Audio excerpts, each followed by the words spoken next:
Olá!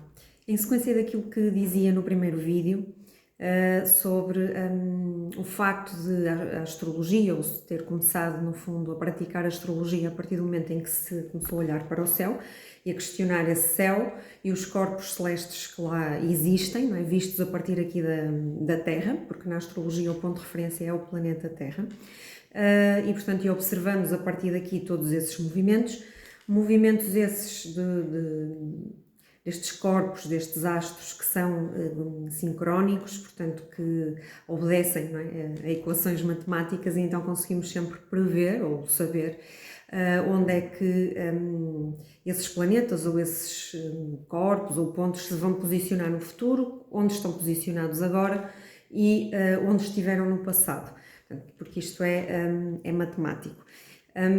E portanto o que acontece é que quando o ser humano nasce, ou seja, quando um indivíduo nasce, o céu vai estar de determinada forma, ou seja, aqueles astros vão estar em determinadas posições no céu e posições também entre si, okay?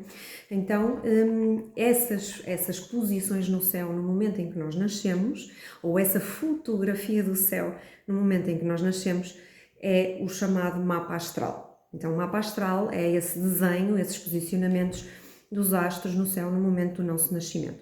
Por isso, para o mapa astral, nós precisamos sempre da data, hora e local de nascimento para poder fazer-se o cálculo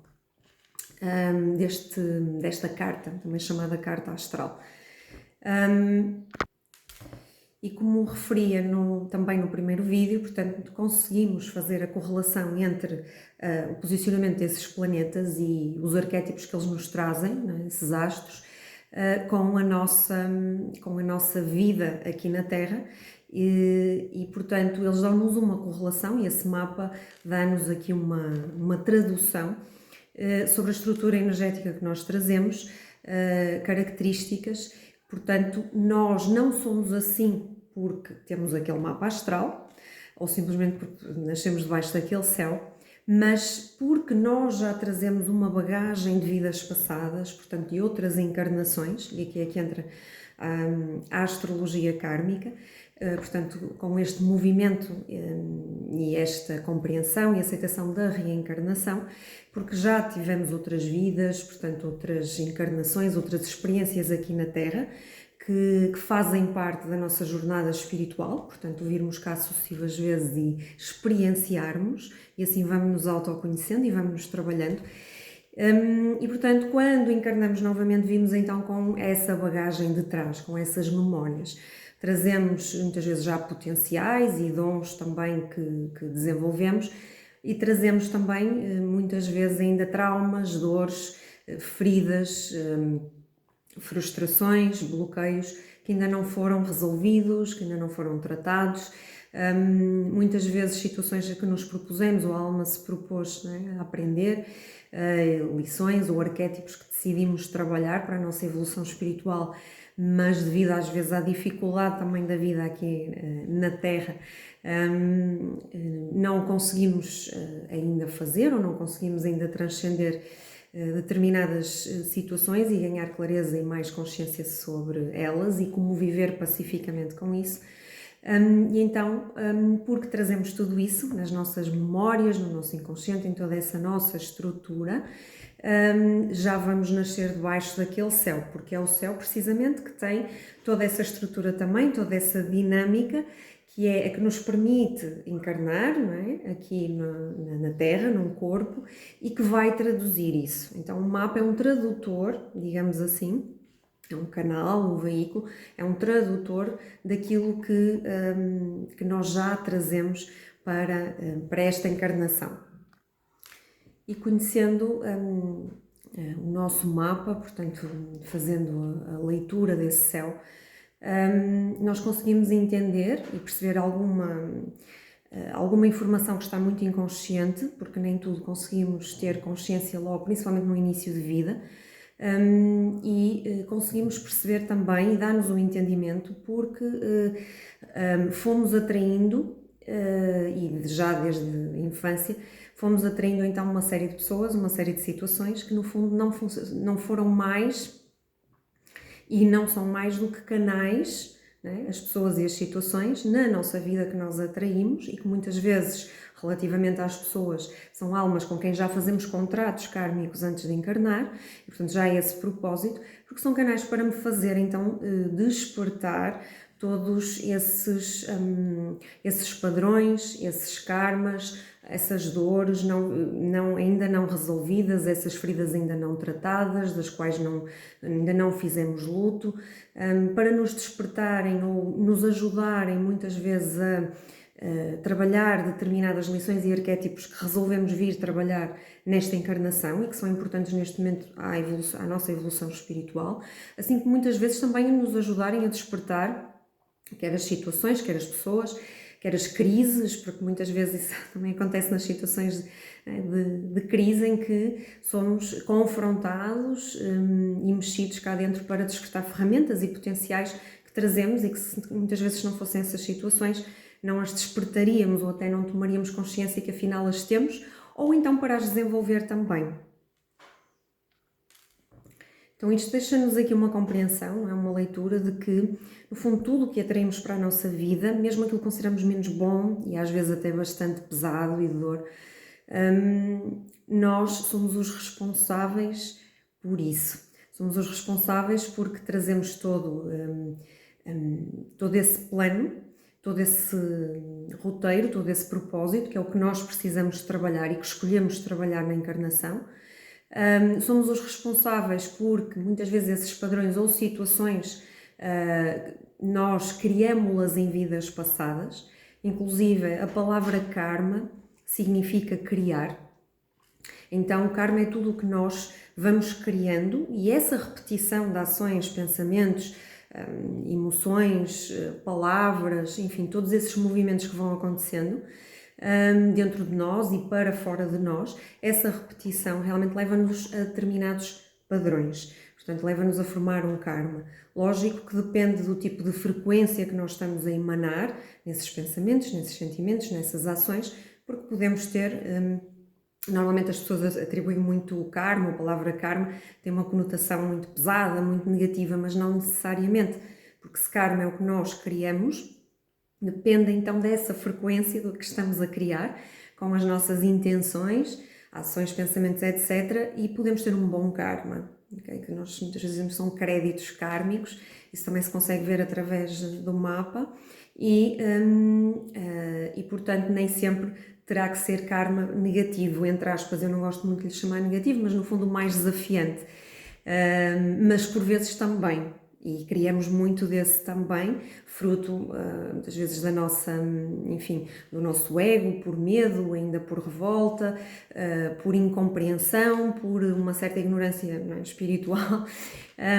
Ainda vamos criando também muito karma mais pesado e o trazemos ainda para resolver. E a lei do karma é a lei da ação-reação, portanto é uma lei da física, lei de causa e efeito, a lei do retorno também, não é?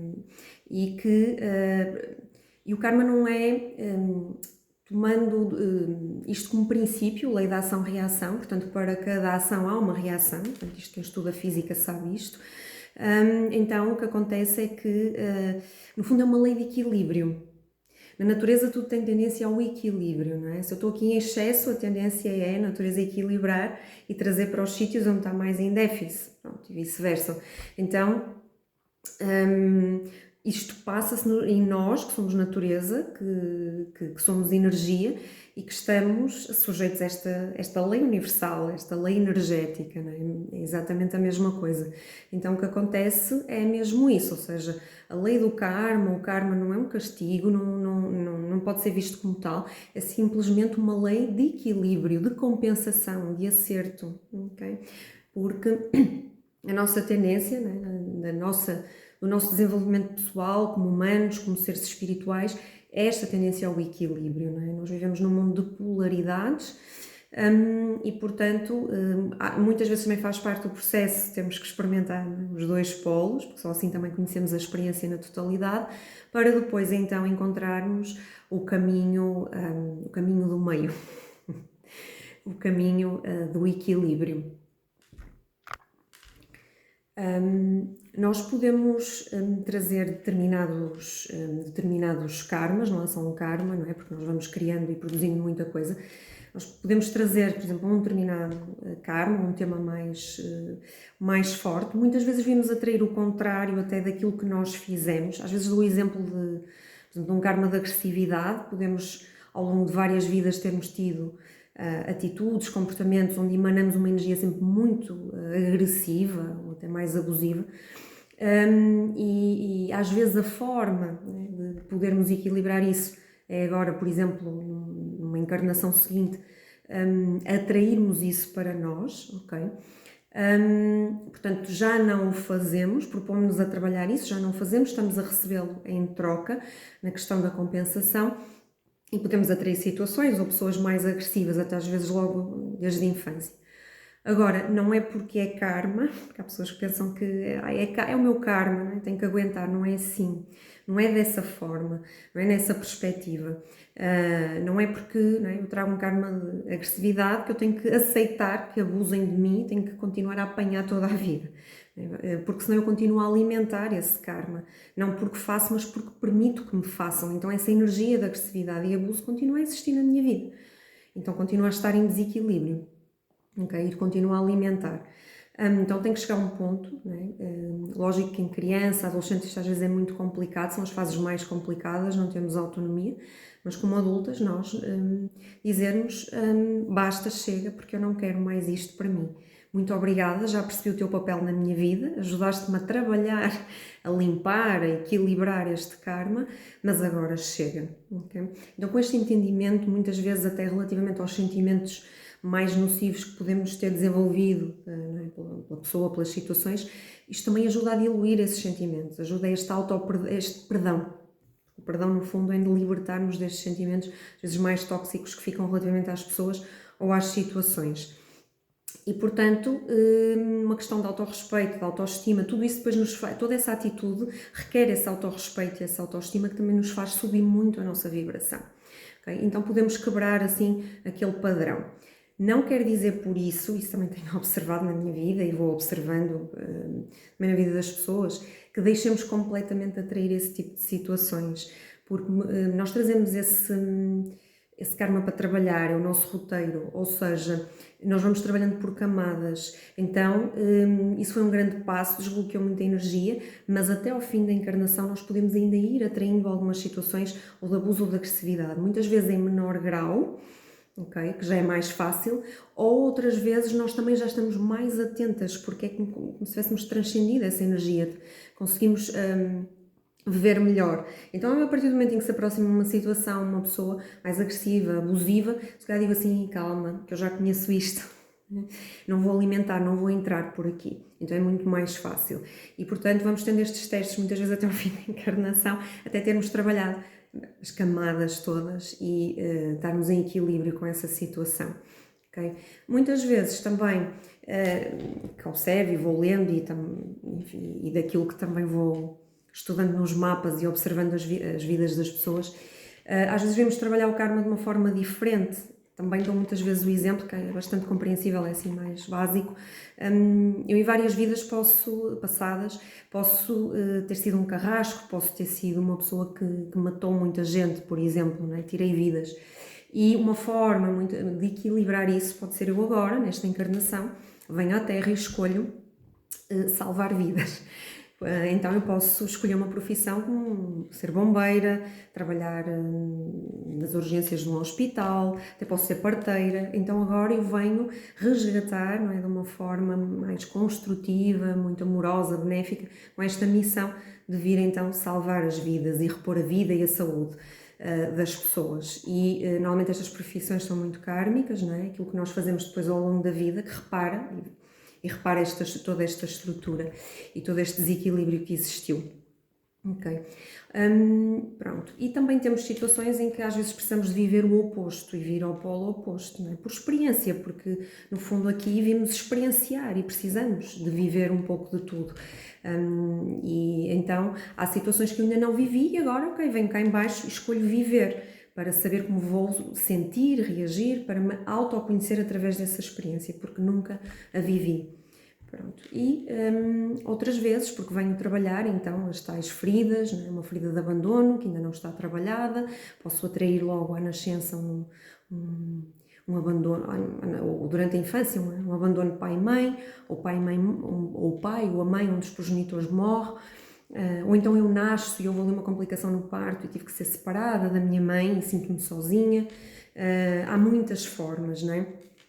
Ou um relacionamento mais tarde, de repente sai da minha vida de uma forma abrupta, não é? E ativa-me essa ferida de abandono, que eu ainda não fiz o luto, que ainda não me trabalhei a partir dela, ainda não me transcendi, e então, no fundo, essas pessoas ou essas situações também já é como se estivessem divinamente, não é? Programadas para me ajudar a trabalhar esse propósito, essa dor, essa ferida, para eu poder continuar a minha evolução espiritual.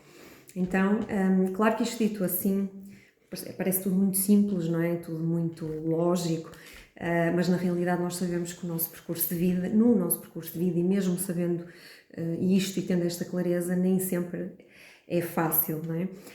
Mas muitas vezes com esta compreensão, e é aquilo que eu posso testemunhar por aquilo que vai acontecendo na minha vida, aquilo que vejo na vida das pessoas, pode ser mais fácil e o caminho pode ser um pouco mais ténue.